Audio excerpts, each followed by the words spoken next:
Olá, começa agora mais uma Academia. Hoje vamos falar de Previdência Social. A tese é do doutor em Direito, Breno Zaban. Fundo de Garantia da Previdência Social, uma proposta de poupança para preservar o direito constitucional à previdência para hoje e para o futuro. Tese de doutorado apresentada ao Programa de Pós-Graduação em Direito da Faculdade de Direito da Universidade de Brasília, como requisito para obtenção do título de doutor em Direito. Orientadora, professora Ana de Oliveira Frazão. E para o debate que acontece no segundo bloco, estão aqui o doutor em Direito e especialista em Direito do Trabalho, Fernando Hugo Miranda, e o doutor em Direito e especialista em Direito Previdenciário, Marcelo Bórcio. Então, Marcelo, muito obrigada pela sua presença aqui no Academia. Muito obrigado, que eu agradeço. Obrigada, Fernando. Nós que agradecemos e cumprimentamos aí os colegas do TV Justiça. Bom, então vamos entender melhor esse tema. Confira agora um rápido resumo da tese. Os regimes de previdência são caros e cada vez mais países, desenvolvidos ou não, têm dificuldades em pagar os benefícios. O autor da pesquisa propõe uma solução usada em vários países: a criação de contas pessoais, em que contribuições previdenciárias vão para uma conta pessoal do trabalhador. O governo só paga o que faltar. Breno, agradeço também a sua presença aqui no nosso programa. Muito obrigada. Agradeço o convite, é uma honra estar aqui. Bom, e o tema é super atual, né? A gente falando de reforma da Previdência, de Previdência Social, um assunto que nunca se esgota. Qual que é a sua proposta com esse estudo? Eu acredito que a Previdência Social é o maior desafio que a sociedade brasileira enfrenta hoje.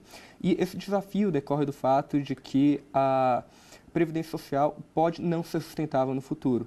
É possível que, em alguns anos, nós não tenhamos dinheiro para pagar os benefícios de aposentadoria, de previdência social para os segurados. A maior parte da população não tem noção do quão caro é o sistema de previdência brasileiro. Nós estamos esperando gastar, no ano que vem, algo como 550 bilhões de reais. Isso é quase metade da arrecadação federal para gastos federais. É o maior gasto do governo federal.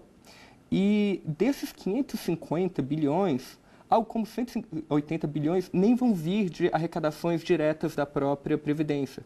Vão vir de arrecadações que deveriam ser destinadas a finalidade de seguridade, outras finalidades de seguridade social, né? como, por exemplo, saúde, assistência social, e que temos que usar para cobrir esse buraco.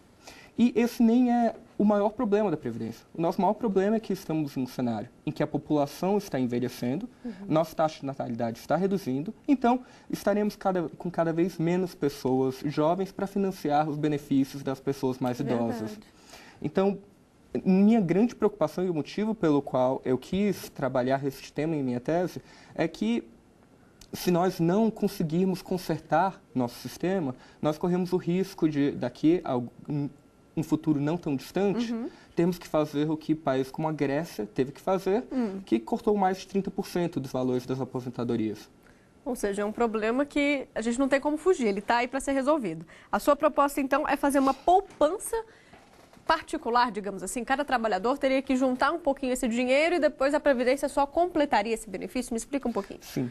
A lógica é algo similar ao que é feito em países como Austrália, Singapura, Chile, México. A lógica é, ao invés de você contribuir hoje para pagar os benefícios de alguém recebendo hoje, o que é algo bastante vulnerável a alterações na estrutura demográfica da população, é algo que dá para fazer hoje, quando nós temos muito mais jovens que idosos, mas vai ser algo difícil de fazer quando tivermos muito mais idosos que jovens.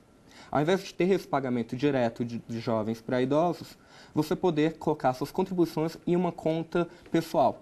A lógica é, você coloca essas contribuições nessa conta pessoal, você investe elas de forma prudente e a renda dos investimentos e o acumulado pode ser utilizado para financiar os seus benefícios quando você chegar em uma situação em que precise dos benefícios. E a lógica é, o Estado ainda participa deste sistema, organizando, regulando e, no caso de pessoas que não são capazes de acumular o suficiente, dando aquele apoio focado nas pessoas que realmente precisam para que elas não sofram uma situação de penúria. Então, não é que o Estado iria parar de pagar, ele só iria contribuir de uma forma diferente. Então, esse novo modelo é um modelo palpável, a gente pode dizer assim?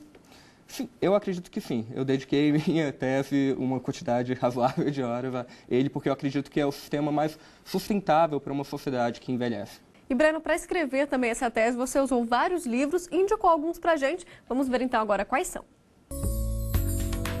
Demografia, a ameaça invisível. Autores Fábio Giambiagi e Paulo Tafner. Editora Elsevier. A Theory of Justice. Autor John Howells. Editora Harvard University Press. The Pension Fund Revolution. Autor Peter Drucker. Editora Transaction Publishers. Breno, 2 dos livros que você indicou são internacionais. Por que essa escolha da literatura? Faltou bibliografia aqui ou não? Bom, Mariana, bibliografia nacional é o que não falta. Aliás, esse foi um dos grandes desafios da tese, a mergulhar em tanto que já foi escrito sobre a questão de reformas previdenciárias. O motivo pelo qual eu escolhi estas obras específicas para conversarmos hoje é porque eu acredito que elas talvez tragam algumas ideias, algumas perspectivas que a maior parte ou pelo menos boa parte das pessoas que trabalham este tema não necessariamente já se familiarizaram com. Então, por exemplo, a lógica do Pension Fund Revolution, do Peter Drucker.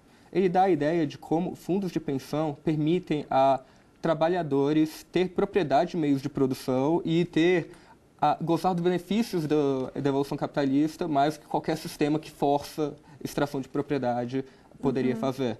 O livro do Gianetti é bastante interessante, embora ele esteja um pouco desatualizado, ele é de 2011, ele mostra bem quais são os grandes desafios do ponto de vista demográfico da Previdência.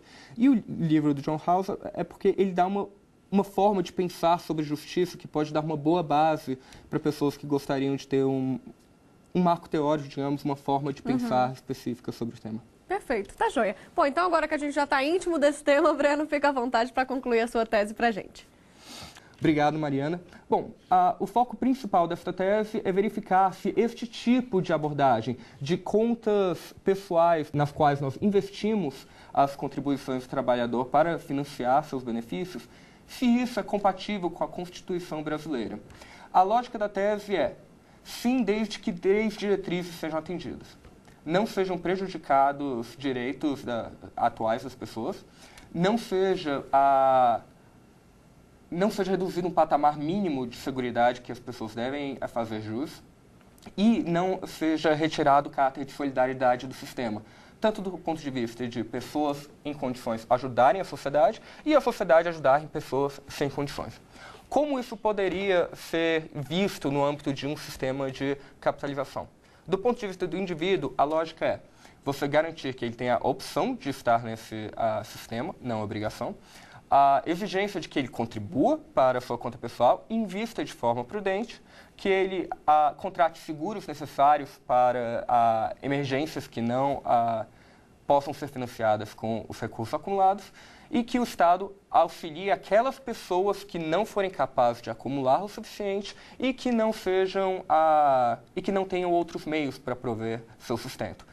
Do ponto de vista da coletividade, esse sistema não gera nenhum prejuízo para o sistema geral da Previdência, desde que a saída dessas pessoas seja um bom negócio para a Previdência.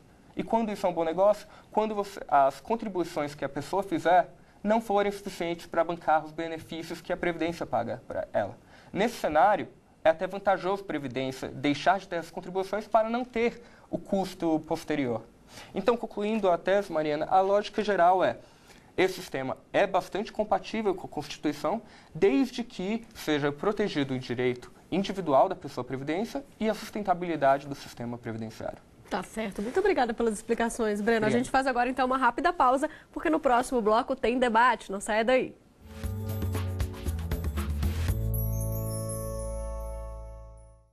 Estamos de volta agora para debater o sistema previdenciário no Brasil. Estão aqui com a gente os doutores em Direito Fernando Hugo Miranda e Marcelo Bórcio. Quem começa então com as perguntas? Pode ser eu. Por favor. Então, Breno, parabéns pela sua tese na UNB, muito significativa, uma contribuição muito bacana para a academia, principalmente a academia previdenciária. Eu li atentamente a sua tese, no que se refere, você define lá, então, o regime de repartição simples, que são, aí explicando para o povo de casa, que não sabe, São aquelas contribuições levadas ao Tesouro Nacional para que o próprio sistema unificado garanta os benefícios, o ativo, então, contribuindo para o inativo de hoje. E isso você também definiu o regime de capitalização, regime de poupança, contas individualizadas, mas você faz ali um traço diferenciado em relação à coletividade. É uma opção, então, aderir ao Fundo de Garantia da Previdência Social e que tem ali a solidariedade como aspecto principal do Estado, então interferindo nas insuficiências das contribuições de cada um. Seria então um regime de capitalização híbrido ou misto em relação de repartição simples? E nesse segundo momento, então, se é a opção, não enfraqueceria a solidariedade do regime de repartição simples que estaria funcionando, já que o de capitalização híbrido seria uma opção? Doutor, muito obrigado pela pergunta. É uma honra poder estar aqui com o senhor discutindo este tema. Eu acho que o senhor tocou num dos pontos principais da tese, que envolve 2 pontos. Primeiro, o fato de eu propor isso como uma opção, não como uma obrigação para todos. E o segundo, isso não afetaria o equilíbrio da Previdência como um todo. Do primeiro ponto de vista de ser uma opção, eu entendo que, embora uma reforma não necessariamente precise deixar um novo sistema como uma opção, ela pode eventualmente prever como uma obrigação como uma regra geral. Prever um novo sistema como uma opção afasta boa parte da objeção constitucional, uma vez que, se é uma opção e não uma obrigação, ninguém é necessariamente prejudicado pela reforma. Então, você não estaria violando uma diretriz geral de reformas constitucionais que não prejudicar direitos adquiridos. Mas a segunda questão que eu acho ainda mais desafiante é deixar a opção de algumas pessoas deixarem de contribuir para pagar benefícios atuais, para financiar seu próprio benefício, não seria algo que aumentaria o problema da Previdência? E aí, a minha perspectiva nessa tese é de que não desde que essa saída seja um bom negócio para a Previdência. E aí é uma coisa não intuitiva, né? Como que é um bom negócio para a Previdência deixar de receber? E para compreender isso, nós temos que lembrar que a Previdência é uma via de 2 mãos. Então, você está em um primeiro momento contribuindo, mas no segundo momento você está recebendo. Do ponto de vista da Previdência, várias pessoas irão contribuir mais do que irão receber e outras irão contribuir muito menos do que irão receber. E esse há vários fatores que levam a isso. Então, por exemplo, pessoas que aposentam mais cedo e que vão viver mais vão ser um custo maior para a Previdência. Então, do ponto de vista da Previdência, a saída de pessoas cujo gasto para a Previdência é maior do que o benefício que elas geram em contribuições é vantajoso. Aliás, isso aumenta a sustentabilidade do sistema. A lógica dessa forma é, você pode fazer uma transição para um sistema em que pessoas tenham um modelo mais seguro de contas pessoais, mas isso só seria admitido à medida em que fosse vantajoso também para o sistema geral. Ou seja, você tem 2 pessoas ganhando aqui. Tanto a pessoa que conseguiu fazer suas próprias contas, como a Previdência que deixa de ter um gasto, um subsídio a mais que ela teria com essa pessoa. E na minha tese eu até proponho que, em várias situações, a princípio para a Previdência seria ruim a saída de uma pessoa, mas ela poderia prever, ok, se você me pagar tanto, você pode sair e ter sua própria conta. Porque para a Previdência é vantajoso e para a pessoa pode ser vantajoso também. Porque é interessante notar que ter uma conta pessoal significa mais flexibilidade do momento que você aposenta, o quanto você contribui, o quanto você consegue investir, qual renda você gostaria de ter e por aí vai. Todo mundo sairia ganhando. Bom, Fernando? Bom, primeiro, Breno, me associo às palavras do Marcelo, quero te parabenizar pelo teu trabalho pertinente, oportuno, atual e instigante, né? Bastante instigante. Eu quero chamar a atenção aqui por um cuidado que você teve de mencionar tanto o problema político como o problema jurídico de uma reforma. Entre eles, mencionou o Mesa Lago, que afirma a dificuldade que é você retirar um benefício depois que você coloca ele na lei. E dentro isso seria uma perspectiva política, tanto que a emenda número 20, que você menciona, já tomou aquele cuidado de preservar os direitos daqueles que já tinham condições de se aposentar e lançou as alterações para o futuro. A minha indagação é a seguinte: considerando essa dificuldade de alteração de benefícios, de uma proposta bastante propositiva, de uma alteração estrutural, como você menciona na sua tese. Não haveria o problema, ou em que medida haveria o problema de ser alegado a vedação ao retrocesso social? Como, por exemplo, você propõe que alguns benefícios, como auxílio-doença, posterior pré-validez, seriam substituídos, ou pelo menos seria uma opção de substituir por seguros. Essa resistência política não poderia ser condensada no argumento político de que haveria uma vedação ao retrocesso, como houve, por exemplo, em 2015, nas ações diretas de inconstitucionalidade que foram acionadas, que foram apresentadas contra as medidas provisórias que fizeram aquela pequena reforma no seguro-desemprego e pensão por morte? Doutor Fernando, muito obrigado pela pergunta, pela sua presença aqui. Realmente esse é um ponto bastante interessante a se abordar. Não haveria uma objeção jurídica a que nós estejamos retrocedendo em direitos sociais adquiridos. E a minha perspectiva é que não, por 3 motivos. O primeiro é, uma coisa que eu tentei enfatizar bastante na minha tese para tentar enfrentar esse tipo de objeção é ser um sistema optativo. Então, o próprio fato de que é uma opção, você não está obrigando a pessoa a ter um outro patamar, ela está escolhendo o que ela mesma considera ser o mais vantajoso e o que é um retrocesso ou não, você já teria um motivo para entender que não haveria retrocesso. O segundo motivo é que não necessariamente há uma, digamos, vantagem para a pessoa em ter o mix de coberturas que existe na Previdência hoje. Hoje nós pagamos uma das taxas mais altas do mundo de contribuições previdenciárias, que é 20% sobre a folha total, mais 8 a 11% sobre o valor que vai até o limite da Previdência, o que no final das contas, embora digamos que essa do empregador, essa do empregado, no final das contas quem está deixando de receber esses valores é o empregado. Então ele está pagando um valor bem alto por uma cobertura bastante premium que talvez ele não tenha interesse. Talvez ele prefira ter uma cobertura menor de certo risco para poder ter uma aposentadoria maior. Então, permitir esse tipo de opção à pessoa viabiliza que ela faça um mix mais adequado aos seus próprios desejos e você privilegia a sua autonomia, a sua liberdade de escolher o que é o melhor sistema para lhe atender. Tá, Breno, é o seguinte, nós temos diversos problemas de previdência, não no Brasil, não só no Brasil, como no mundo. Aqui no Brasil nós temos diversos gargalos. Para explicar para o público aí em casa o que seria isso, nós temos o primeiro gargalo, que é da DRU, Desvinculação das Receitas da União, previsto na Constituição, que agora, com a nova aprovação no Congresso, retiram-se 30% dos valores da Seguridade Social por nacionalidades.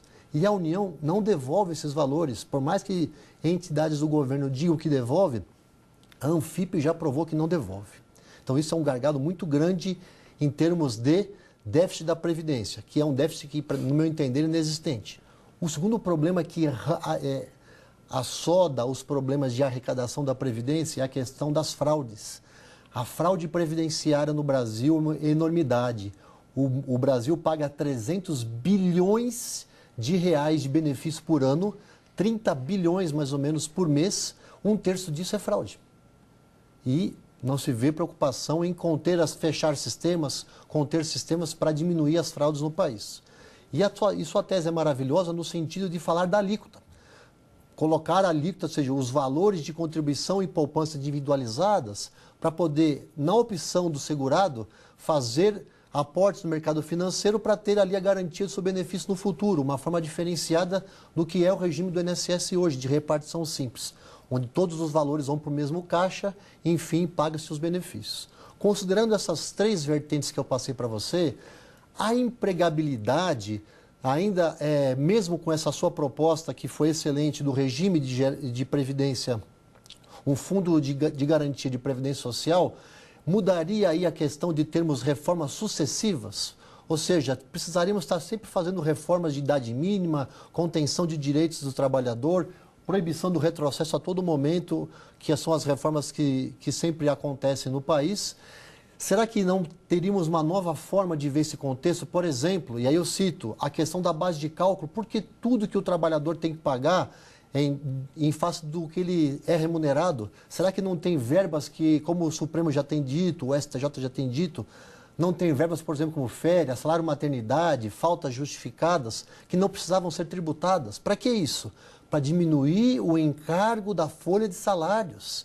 Diminuindo o encargo da folha de salários, você tem mais condições das empresas contratarem. Tendo mais condições das empresas contratarem, vocês têm mais trabalho, mais remuneração e mais contribuição. Então, uma reforma na base contributiva, num curto e pequeno espaço, você tem, então, uma maior forma de girar a economia e ter mais solução para a Previdência. Ou seja, o fundo é uma opção, mas será que ele evitaria problemas como a empregabilidade? Com esse exemplo que eu dei, no trato da base de cálculo? Eu acho que essa é uma questão bem interessante e ela começa em um ponto que não é muito claro para boa parte das pessoas que ouvem a discussão sobre a existência ou não de um problema na Previdência, que foi o ponto que o senhor mencionou sobre o déficit. Então, a discussão em geral roda em torno de se existe ou não um déficit. E o que pessoas que entendem que não, que entendem que não existe um déficit argumentam as receitas da Previdência Social envolvem também as receitas de Seguridade Social. E o orçamento da Seguridade Social como um todo, incluindo, por exemplo, receitas de COFINS, é maior do que o gasto total da Previdência. Pessoas que entendem que há um déficit entendem que o que deve ser contado são as receitas próprias de Previdência, que são principalmente a receita paga os tributos pagos pelo trabalhador e pelo empregador sobre a folha sobre as remunerações do empregado e que são utilizados para pagar os benefícios, que em geral são considerados, digamos, as receitas por excelência previdenciárias. Então a discussão essa diferença entre o que nós efetivamente pagamos e o que recebemos dessas contribuições é um déficit ou não? E essa é uma questão interessante porque uma coisa que me preocupa particularmente, e aí entra na questão da empregabilidade, o que deveríamos realmente considerar como receita de previdência para verificar se, essa é minha opinião pessoal, se existe um déficit ou não, as receitas pagas sobre os rendimentos do trabalhador. Porque esse é o valor vinculado diretamente ao benefício que ele vai receber, esse é o valor, é a base por excelência que é cobrada, e essa é a base em que nós podemos notar com maior precisão o quão caro é o nosso sistema. Porque, como eu mencionei anteriormente, 20% mais 8 a 11% sobre o que a pessoa recebe, que não é um número exato, mas algo como 28 a 11%. Mais 8% que você tem que pagar para a FGTS. Quando você começa a somar as coisas, fica muito caro contratar um trabalhador. E isso é um fator que, como o senhor mencionou, contribui para um problema de empregabilidade no Brasil. Se sai caro contratar um trabalhador, pode ser que a empresa não consiga, de forma a se manter, contratando essas pessoas. Fernando? Breno, para seguirmos aqui na questão da empregabilidade, uma das preocupações que te movimentam a propor uma alteração é o problema da demografia, né? A pirâmide demográfica está alterando, então aquela ideia de que a nossa geração paga os aposentados e a gente vai ter depois um número maior de aposentados, um número menor de pessoas ativas, e aí aqui a gente cria o déficit. Eu queria que você saber um pouco o teu olhar sobre um outro problema que também pressiona a Previdência, que é o problema o que alguns chamam a redução da centralidade do emprego. Quer dizer, questões por conta das novas gestões, novas formas de organização de empresas, economia compartilhada, trabalho autônomo. Como isso daí pressiona também a Previdência e de que forma a tua proposta responde a esses problemas? Quer dizer, não só a questão demográfica, mas o fato de a organização do trabalho estar cada vez menos centrada no emprego formal. Uhum. Não, acho que é uma pergunta perfeita e bastante alinhada com o futuro do trabalho, e o futuro do sistema previdenciário tem que estar alinhado com o futuro do trabalho.